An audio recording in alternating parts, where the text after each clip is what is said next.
तभी आकर मौलिया वापस ले पंजाता पांच नरा पंजातन का एक नरा हैदरी पीर ख्वाजा कुतुब कलंदर। जब छड़ियों का मेला निकलता है तो जितने भी आशिकाने ख्वाजा हैं और फुकरा हैं उनको सबको पहले ही मालूम हो जाती है। और छड़ियों में चलने के बाद फुकराओं को इतना सुकून मिलता है, इतना दिल में आनंद लगती है कि ये सफ़र हम लोग को तय करते हुए कुछ मालूम नहीं होता है। 13 दिन में हम लोग पहुंच जाते हैं।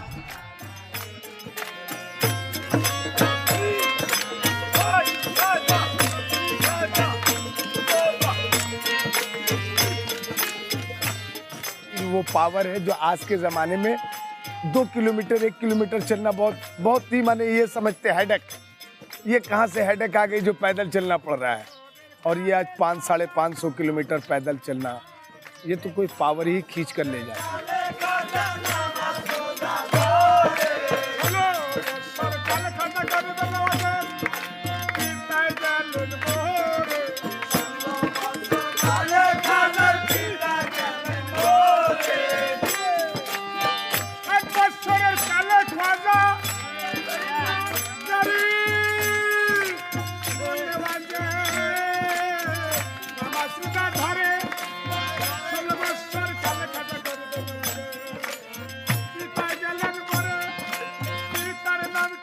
वलियों का हुक्म का ताबेदार हूँ मैं। वली जहाँ हुक्म हमें किया अपने आप हमारा पैर हिल देता है, दिल बोल देता है, चल देते हैं। ये करम है ख्वाजा।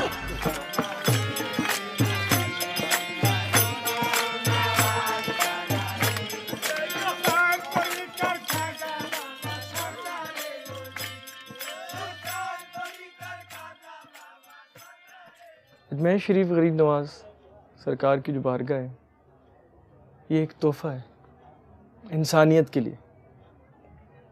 वही तोहफ़ा जो हुजूर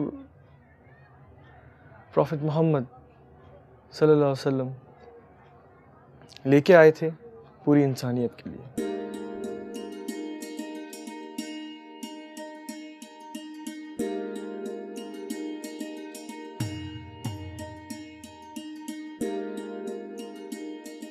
तो गरीब नवाज का मामला यही था कि लोग यहाँ पे जो आते हैं एक अकीदत सलाम पेश करने और साथ साथ अपने जो दुनियावी मसले मसाइल हैं, जो गम है और जो दास्तान है उनकी ज़िंदगी की, वो भी अर्ज़ करते हैं गरीब नवाज में। Whether it's spiritual nourishment or the worldly issues that has been bothering anybody who's coming here, that gets fulfilled. So we believe that he is like a God. Because he gives whatever people ask for themselves, he gave it to them.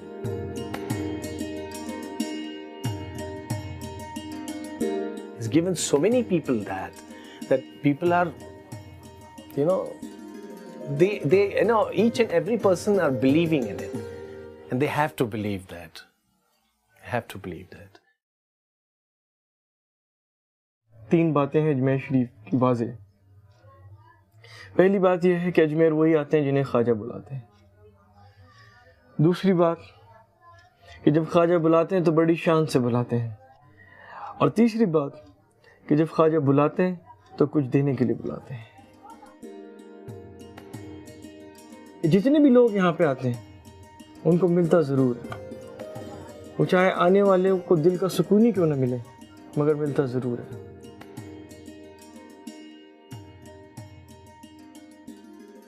Khwaja Sahab, जिन्हें आमतौर पर हम ख्वाजा साहब ही कहते हैं, और इनका घर का रखा हुआ नाम मुइनुद्दीन था। सही जगह जिस गांव में पैदा आप हुए उसका नाम सजिस था, जिसे बाद में संजर कहने लगे। So when he was a young child, around 6 years of age, he lost his father. And subsequently he lost his mother. He became an orphan. इनका अपना एक बाग हुआ करता था, बहुत बड़ा अंगूरों का। वो इनकी लिवलीहुड का सबसे बड़ा सोर्स था। एक मर्तबा आप अपने बाग में बैठे थे और एक मजलूम वहाँ से गुजर रहे थे। ख्वाजा साहब के सबसे बड़े स्पिरिचुअल टीचर जिनका नाम इब्राहिम कंदोजी था, वो ख्वाजा साहब के बाग की तरफ निकल आए। अब मजहबों का जो मामला है वो एक अलग मामला है। वो एक पल में आपको कहाँ से कहाँ पहुँचा।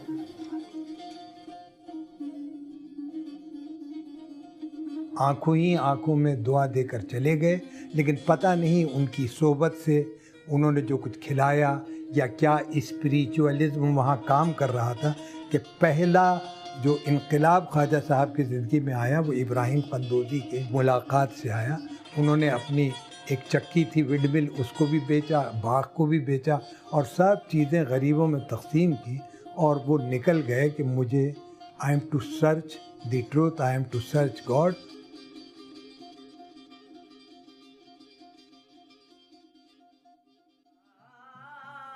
खुरासान में अलग अलग इदारों पे जो इल्म के इदारे थे वहाँ पे आपने तालीम हासिल करी और वहाँ पे हरवान में आपको अपने पीर व मुर्शिद हज़रत ख्वाजा उस्मान हारूनी से मुलाकात हुई।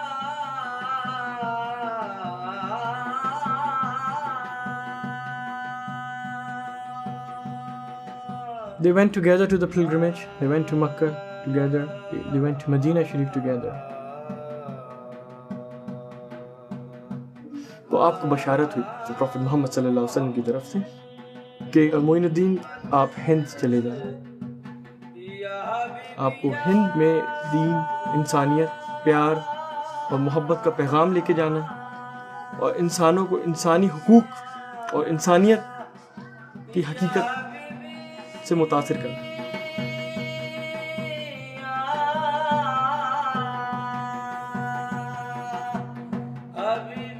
इस तरह से आप अपना सफ़र पूरा करते हुए ईरान और अफ़गानिस्तान होते हुए सिंध से दाखिल हुए हिंदुस्तान में, फिर लाहौर तशरीफ़ लाए। So after 40 days he proceeded to Delhi and from there he came to Ajmer.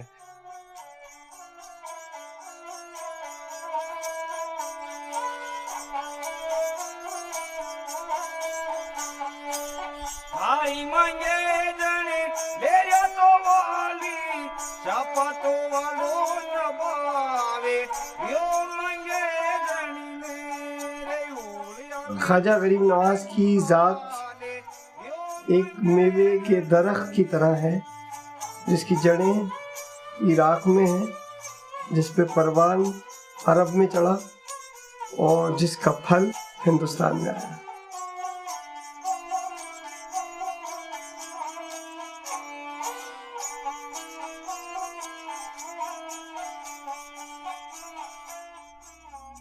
When Khaja Sahib came, the Indian subcontinent was very different from today. Ajmer में जब आए हैं तो यहाँ का पॉलिटिकल सिनेरियो बड़ा अजीब व गरीब था। उस वक्त हिंदुस्तान इस शक्ल में नहीं था, ना उस शक्ल में था जो कभी अशोका का हिंदुस्तान था। छोटे छोटे हिस्सों में हुकूमतें तक़सीम थीं। उस वक्त का जो दौर था वो काफ़ी मुख्तलिफ था। There were huge differences among the masses. जो अवाम थी उसके अंदर अमीरी गरीबी का तकाजा था। There was huge caste system. आपने यहाँ पे लोगों को अपनाया, उन लोगों को अपनाया जिनको माशरे ने, जिनको सोसाइटी ने निगलेक्ट कर दिया था और निकाल दिया था माशरे से, जिनकी एक सोसाइटी में कोई जगह नहीं थी। उन लोगों को गरीब नवाज ने अपनाया, गले लगाया, उनको इंसान होने का एहसास दिलाया। तो लोगों ने उस चीज़ को अपने दिल से अपनाया क्योंकि वो रोशनी दिखी। जो लोग अंधेरे में जी रहे थे उनको वो रोशनी दिखी जहाँ पे वो अपने आप को देख सके, अपने आप को एक इंसान होने का एहसास कर सके। तो गरीब नवाज वो रोशनी लेके आया हिंदुस्तान में जिसकी उस वक्त कमी थी।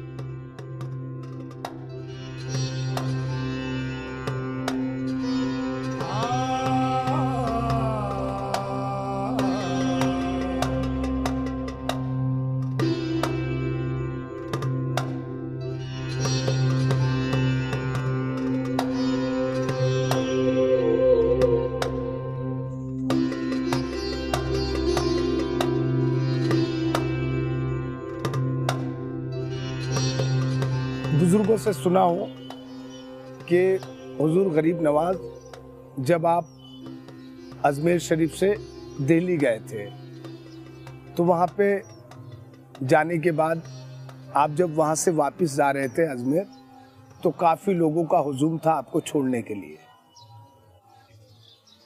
एक दूसरे से एक दूसरे का मुलाकात नहीं होता था, तो इसलिए ये साल में एक रिवाज बनाया गया था कि जितने लोग, जितने मुरीदेन होते, जितने ये होते, जितने आशिक होते, जितने फ़करा होते, सब आकर दिल्ली बाबा कुतुब में जमा हो जाते।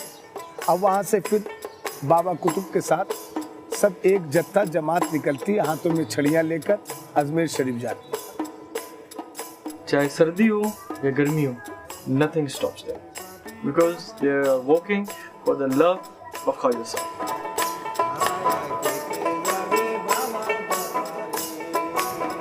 सदियों से बुजुर्गों ने इस चीज को लेके चला। आज साधु संत पीर फकीर सातों कौम का मजहब का आदमी इस चीज को लेके आज भी वो रस्म को अदा कर रहा है।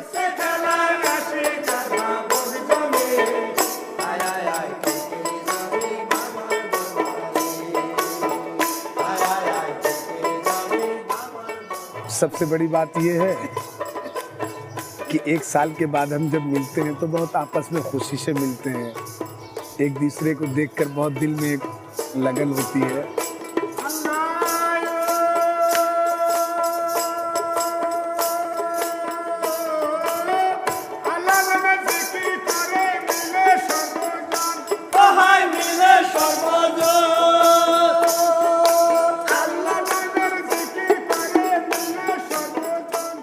काका से फकीर आया, कोई बंगाल से आया है, कोई आसाम से आया है, कोई हैदराबाद से आया, बम्बई से भी आए।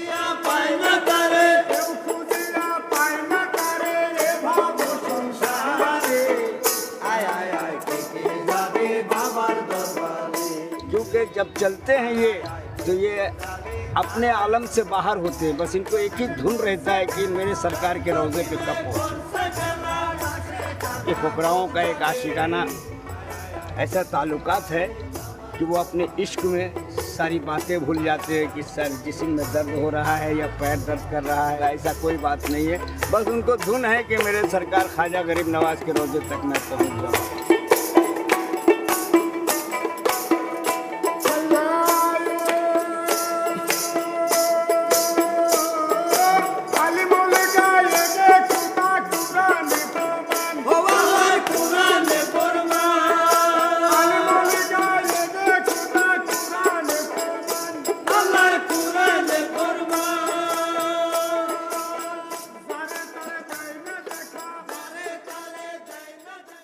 Gharib Nawaz, which means the patron of the poor. Somebody who patronized the poor, who embraced the poor, downtrodden, who were outcasted from the mainstream society.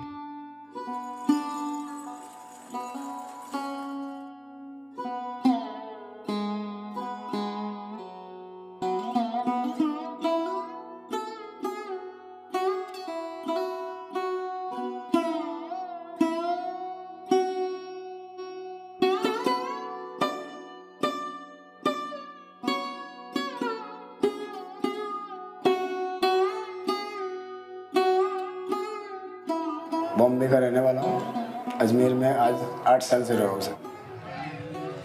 Bombay से इसलिए निकला था कि बॉम्बे का कल्चर मेरे को पसंद नहीं आया, तो मेरे को यहाँ पे बहुत मुसीबत उठाना पड़ी। जैसे कैसा जान पहचान नहीं, और दूसरा माँ बाप से दूर हो गए, अकेलापन। लेकिन ख्वाजा जी के दरबार में आया तो ऐसा लगा कि मेरे माँ बाप सब कुछ इधर ही है। 8 साल से सर चाय का काम है, चाय का, और जैसे ख्वाजा जी का अपना खिदमत करना, कभी फूल चादर का, कभी इधर कभी उधर, कभी डेक का, कभी इसका कभी उसका, लगा रहता है सर का। मेरे को वो चीज़ मिली जो पूरे हिंदुस्तान में नहीं मिली। सबसे पहली बात तो गरीब नवाज, कि आपकी चौखट पे आने के बाद मैं सब कुछ भूल गया कि मैं क्या था और क्या नहीं हूँ।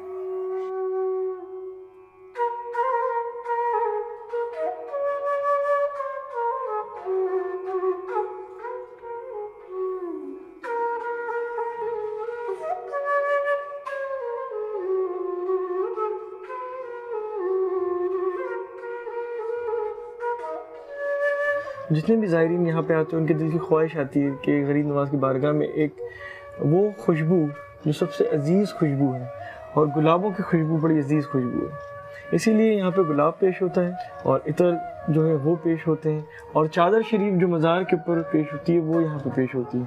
तो these are all part of presenting one self in front of the blessed courtyard of Khwaja Garib Nawaz. Everything comprised together as the ज़ियारत of Khwaja Garib Nawaz. His name itself is Garib Nawaz, कि गरीबों को नवाजते। He gives whoever comes, irrespective of caste, color or creed, they go blessed. Nobody leaves empty-handed. It's known worldwide. It's known everywhere by everybody, and they come with expectations. यानी कि गरीबों का Mecca Medina है शरीफ। गरीब क्यों मरता है? ख्वाजा जी के लिए मरता है, यानी कि हमारे आपके लिए नहीं मरता है, सिर्फ उनकी मोहब्बत के और अकीदत के लिए आता है कि आपके दीदार हो जाएंगे, मेरी ज़िंदगी हो जाएगी। कैसे आपके रोज़ा मुबारक को जो देख लेता ना एक बार, तो ऐसा लगता है कि मैं मक्का मदीना देख के आया।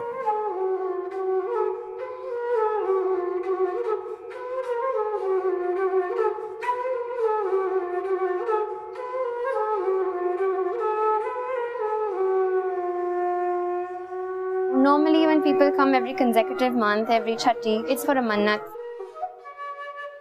People suffer tremendous indignities and difficulties to travel here, to stay here, and everybody that comes receives what they need, or if not what they want.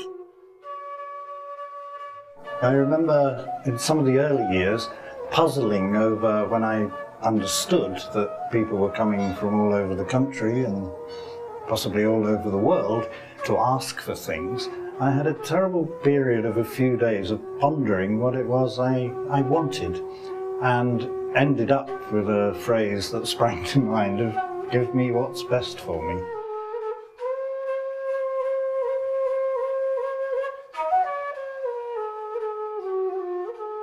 My name is Faiz Ahmed, and originally I came from London. For many years I was a teacher in London. But after my formal education, I was in Baroda University for 3 or 4 years, and it was during that time that I first came to Ajmer.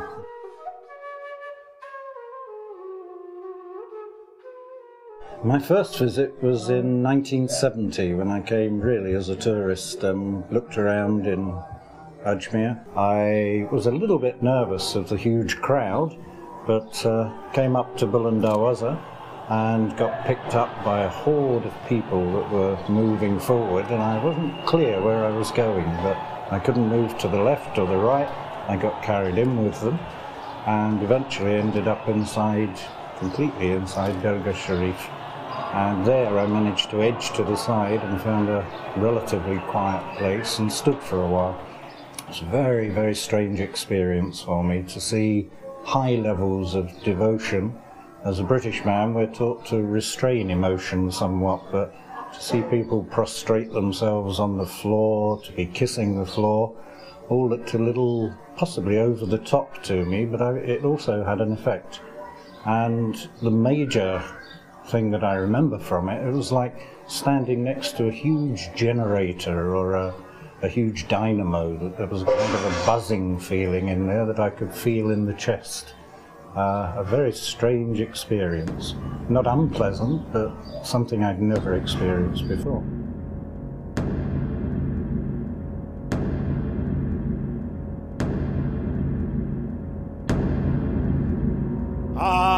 आफ़ताबे सिपहर कौन मकाम बादशाह सरीर मुल्के यकीन दर जमालो कमाल ऊंचे सुखन मुबय्यन बुवद बहिसन हसी मतलए दर सिफात गुफ्तम दर इबारत बुवद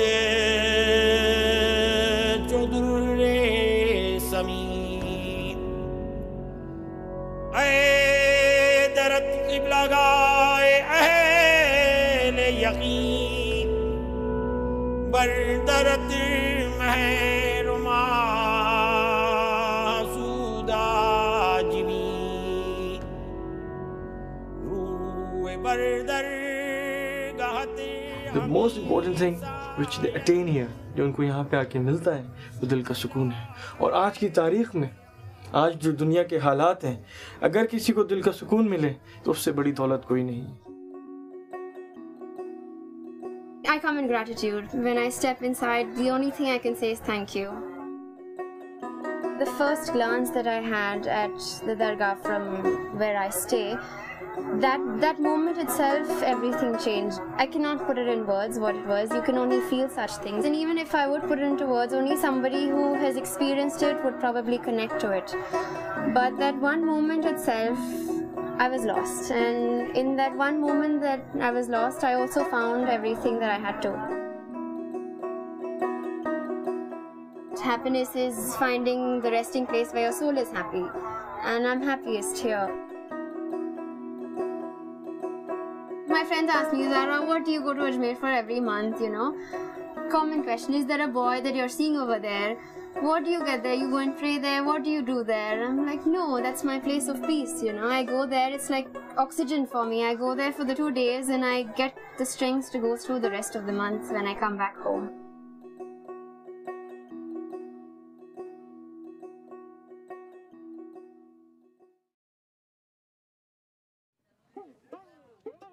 सिकंदर खुश नहीं है लूट के दौलत ज़माने की, कलंदर दोनों हाथों से लुटा के रक्स करते हैं। That's why we say all the kalandars, mastans, malangs are the real free men. They owe nothing and nothing owes them. कुछ एक्स्ट्रा ऑर्डिनरी पावर है जो सबको खींचकर मंजिले मकसूद की तरफ खींचती ले जा रही है।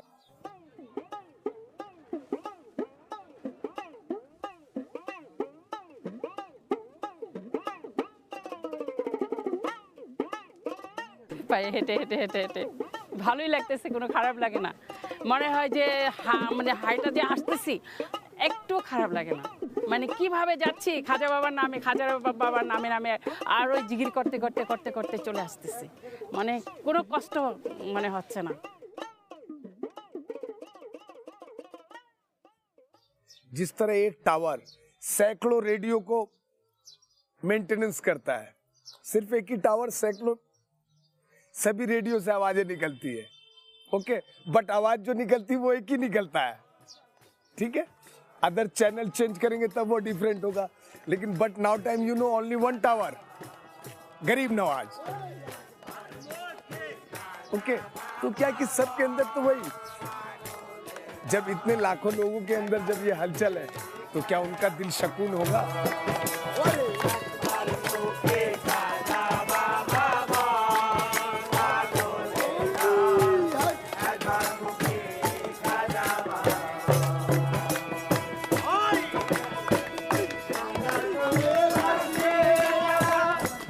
মানে আমার প্রথম জীবনের থেকে আমি বলি, আমার এই লাইনে আমি আজকে 20 বছর। প্রথম আমি এই গান শুনি পাগল হয়ে গেলাম, পাগল হয়ে মানে দেওয়ানি হয়ে চলে গেলাম আজিয়াতে ভান্ডার শরীফ।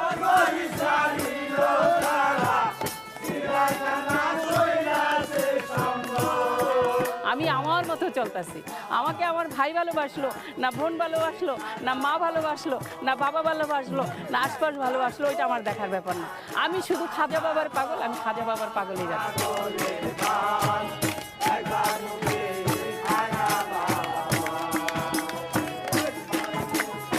जो जिससे प्रेम करता है उससे ही पता चलता है प्रेम के मानी क्या होता है।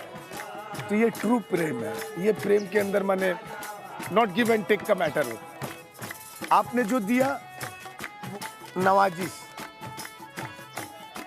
वो नवाजिश, ये कोई जरूरी नहीं है कि आप दोगे मुझे, ये आपकी नवाजिश है, बट मेरी ड्यूटी वहां तक पहुंचना।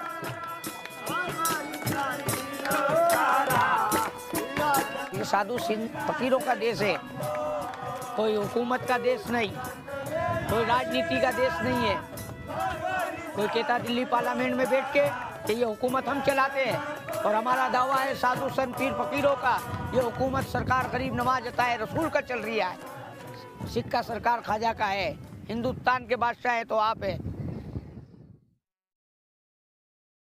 असल हुकूमत जो हिंदुस्तान पे रही हमेशा से, पिछले 800 बरस से और आज भी है, वो ख्वाजा गरीब नवाज की है। इसीलिए जितने भी हुक्मरान आए, जितने भी रूलर्स आए हिंदुस्तान के अंदर पिछले 800 बरस से, वो सबसे पहले अजमेर शरीफ आते थे गरीब नवाज की बारगाह में, चाहे वो मुग़ल हों, चाहे वो राजपूत हों, चाहे वो ब्रिटिश हों। सबसे पहले वो अजमेर शरीफ की बारगाह में आके अपना सलाम पेश करते थे और उसके बाद हिंदुस्तान पर हुकूमत करना शुरू करी।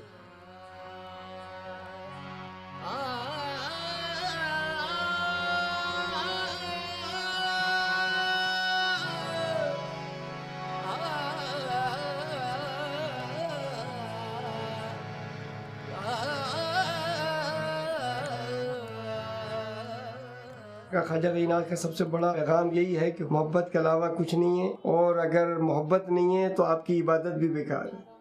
Sufism is a religion of love. It is unconditional love. Khwaja Garib Nawaz has also said in his words, love all, hate none.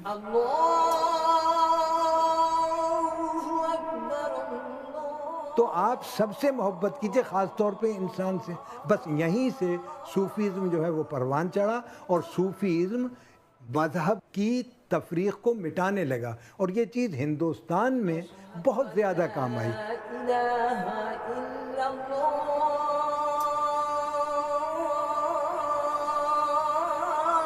Sufism Muslim religion से अलग कोई चीज़ नहीं है। अगर हम मिस्टिसिज्म जो कहते हैं उसकी बात करें तो हर मज़हब में मिस्टिसिज्म मौजूद है। इस्लामिक मिस्टिसिज्म को सूफीज़म कहा जाता है।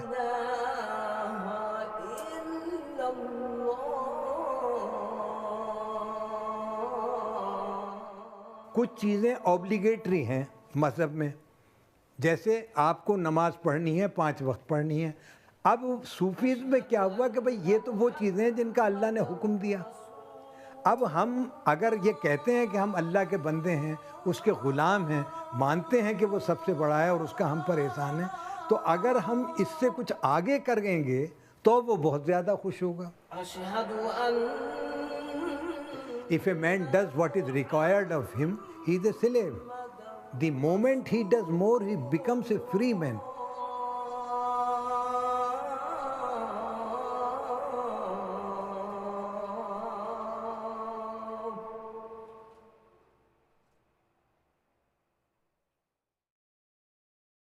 The essence of Khidmat Khalq is to get close to the Creator.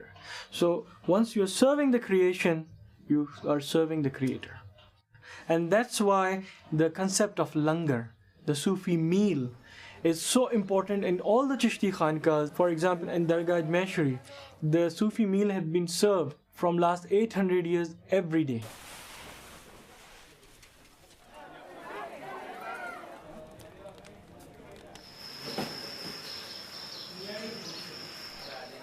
इसीलिए गरीब नवाज की बारगाह के अंदर जो लंगर है वो वेजिटेरियन है, ताकि उसको हर कोई खा सके, जितने लोग आ सकें, without any reservation towards it because of their eating habits or religious practices or anything.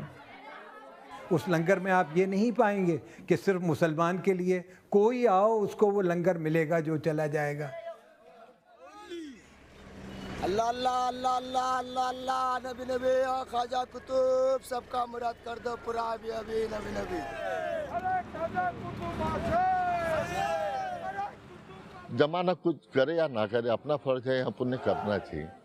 तो कुछ दवाएं लेके 20-25 हज़ार की दवाई लेके, मैं तेल की बोतल लेके सबके पैरों की मालिश कर देता हूँ।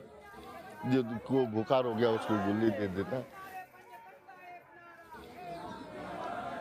3 साल पहले मैं इनके साथ पैदल चला, इनकी जो परेशानी देखा है, 788 उर्स में दरमियान आसाम के जो ठंडे इलाके से आते हैं, सर्दी इलाके से आते हैं, ऐसे लोग शहीद हो गए। नूह के अंदर। उस दिन से ऐसा लगा कि ये छड़ी का सिलसिला बड़े बुजुर्ग लोगों ने 801 साल पहले चालू करा था। 801 साल पहले से ये सिलसिला चालू है और ये सिलसिला क़यामत तक का रहेगा। हम रहे या ना रहे, हमारी आने वाली जो पीढ़ी है ये सिलसिला क़यामत तक का चालू ही रखेगी।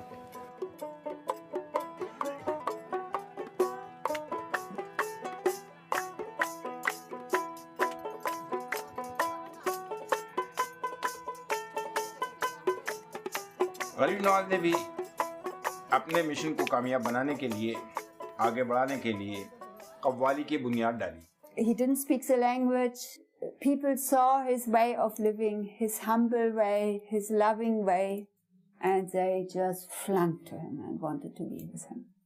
He talked not in the language of the people, but he talked in the language of the heart.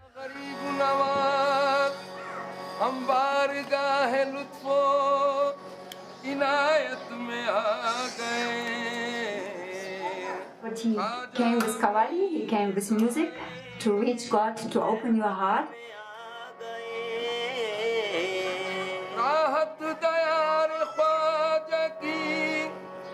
The Qawwali, the Sufi music for the Chishtis is the ruh ki giza, is the food for the soul. कव्वाल का मतलब है केवाल, के बुजुर्ग का हाल, इसे कव्वाली कहते हैं।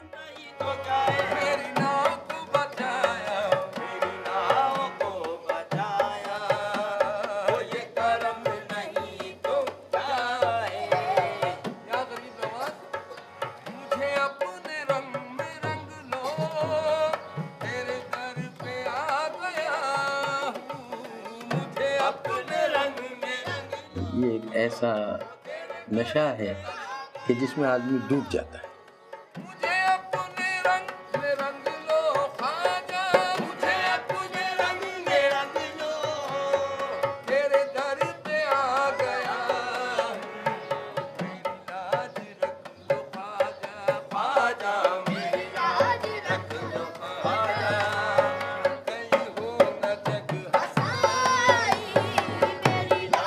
Well, there's a perfect fusion of melody with evocative poetry of love of certain states and conditions.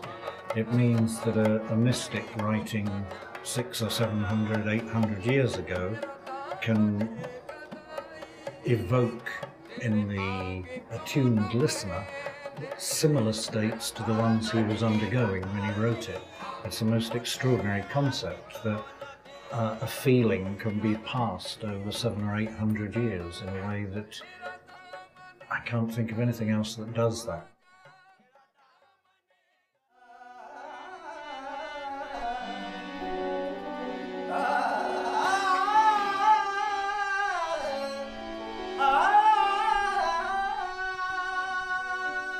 So my name is Shahid Mansoor and I've been living in India for 15 years, and by the life, my involvement here in India, got married to a girl, she's my wife. She is from here, from this, very much from this house.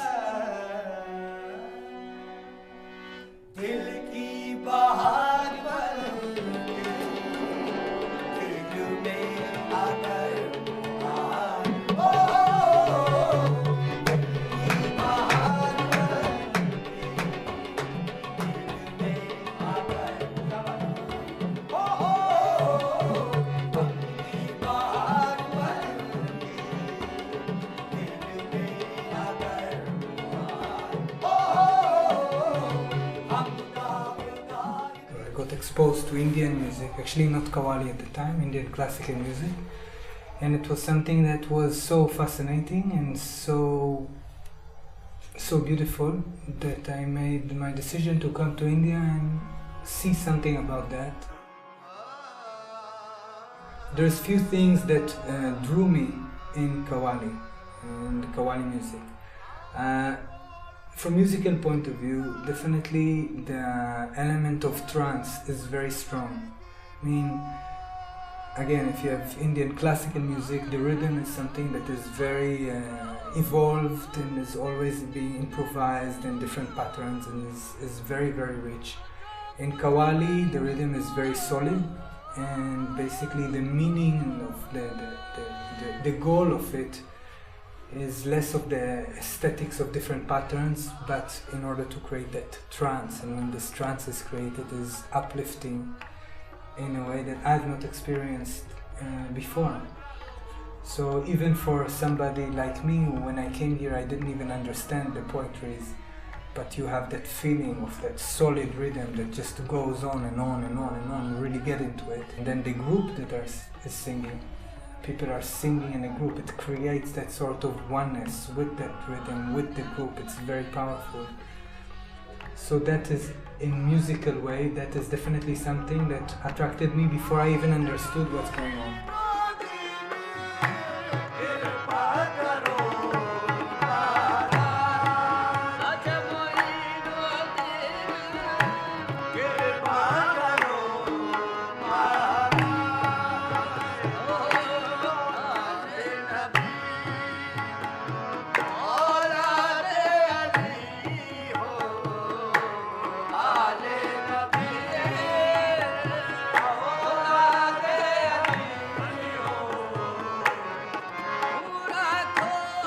There have been never a divide. The Dargah of Ajmer Sharif is open for all walk of life people, from all religion. People come here, they sit there, they meditate in their own way, they pray in their own way, they have their own language. The only requirement, as I said before, is to come here with a heart which is full of love. There's the belief in oneness, in one, and there's the path of love. So religion doesn't really make much of importance. Obviously, we respect everything. I respect all the religions. I respect the place I come from. I respect the place I'm sitting in. At the same time, the beauty here is that it does really go beyond that terms religion. When you look around in the Dargah Sharif, you see everybody. You see Hindus, you see Christians, you see Sadajis, you see Muslims, everybody is there. It is just one big crowd of lovers.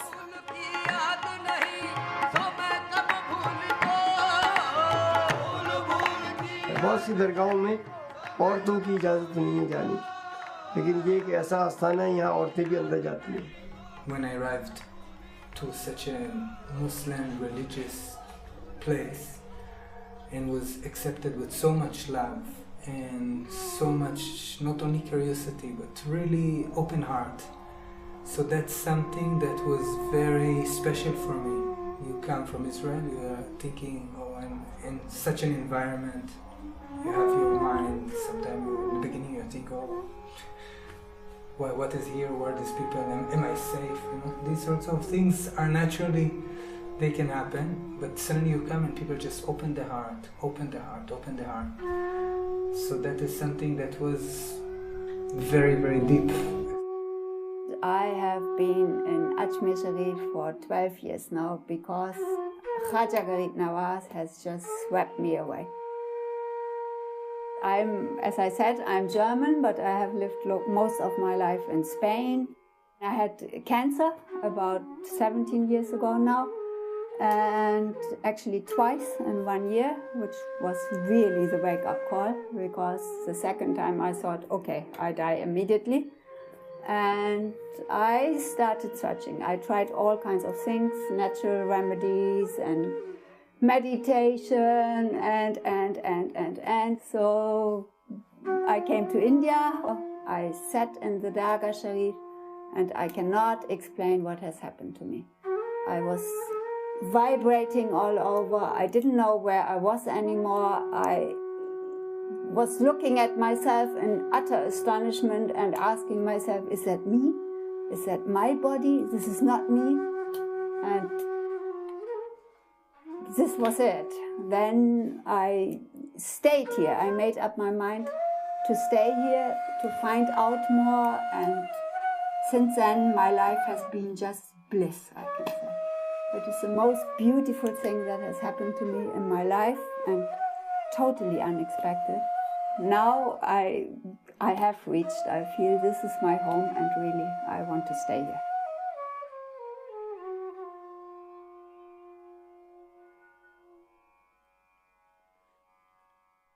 जब हम लोग ख्वाजा की दरबार में पहुंच गया, सबका दिल में इसे एक शांत लगा, जो खुद जैसे विदेश से अपना घर कोई लूटे, जैसा दिल में शांत लगे।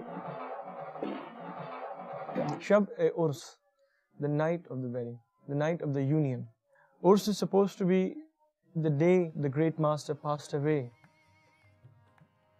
Death in Sufism is a big celebration. It is nothing to be said about, but it's that moment when finally we join with our beloved God.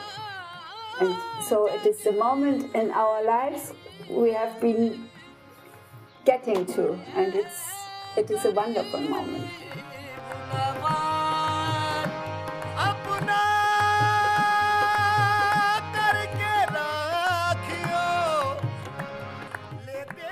एक फ़कीर जो है वो अपने खालिक से मिल रहा है, इसलिए खुशी का नाम दिया गया और खुशी के अंदाज में इस मौत को मनाया जाता है।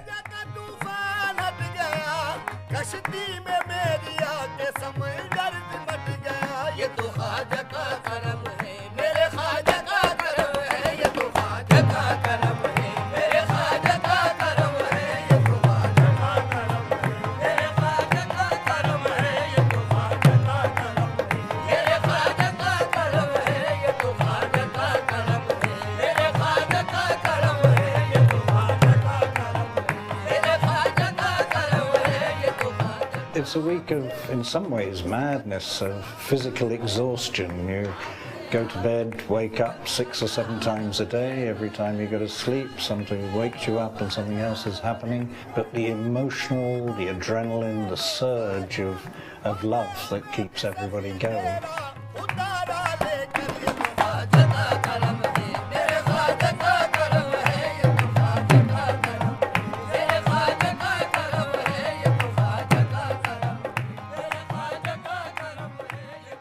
बाहर जितने भी लोग होते हैं दरबार शरीफ में, वो पूरी दरगाह को जो रोज़ वाटर होता है उससे धोते हैं। It's a very ecstatic moment, मतलब जब लोग एक जज्बे में होते हैं, जुनून में होते हैं और आशिकी में होते हैं, ये वो वक्त है। पूरे साल वो इन 6 दिनों के लिए रुकते हैं कि अपनी आशिकी का इजहार कर सकें।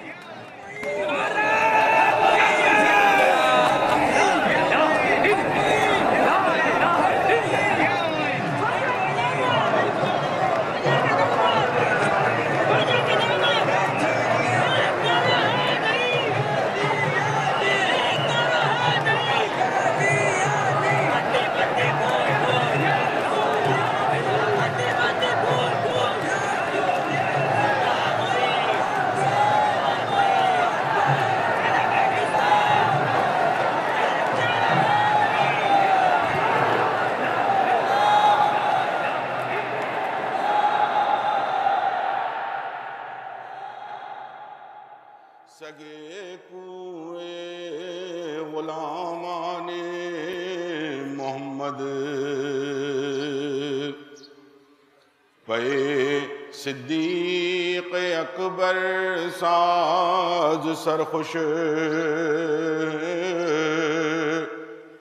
बेईमानो यकी जामे अताबख्श बहक़े हज़रत फ़ारूक़ आज़म मुतीयम कुन मराई नफ्से अज़लम तो फैले। But in today's time, in this 21st century, in the modern world, when we see around that there's so much of greed, so much of lust, so much of selfishness and egoistic pursuits, blind materialistic pursuits, where it's hard to let go, I think the message of Khwaja Sahib is very, very important.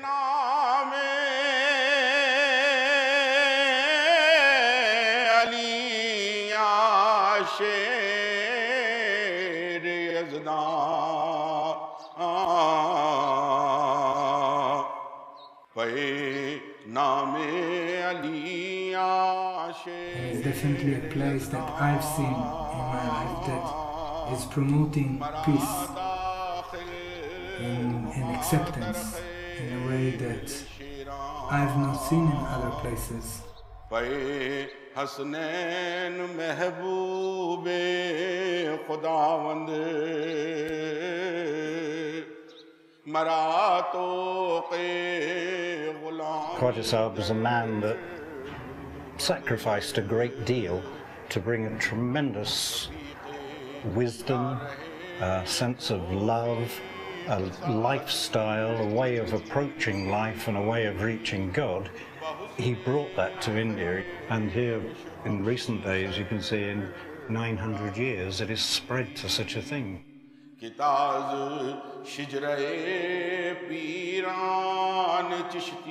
तुम ज़मीन जैसी तो तवाज़ो करो खातिरदारी, और तुम में सूरज जैसी शफ़क़त हो, मेहरबानी भरी मोहब्बत हो, और तुम में दरिया नदी जैसी सखावत हो. ख्वाजा साहब ज़िंदगी के अंदर भी सबसे इसी तरह से मिलते थे. वही आज चीज़ उनके मरने के बाद भी मौजूद है कि उनके दरबार में हर किस्म का आदमी मौजूद है.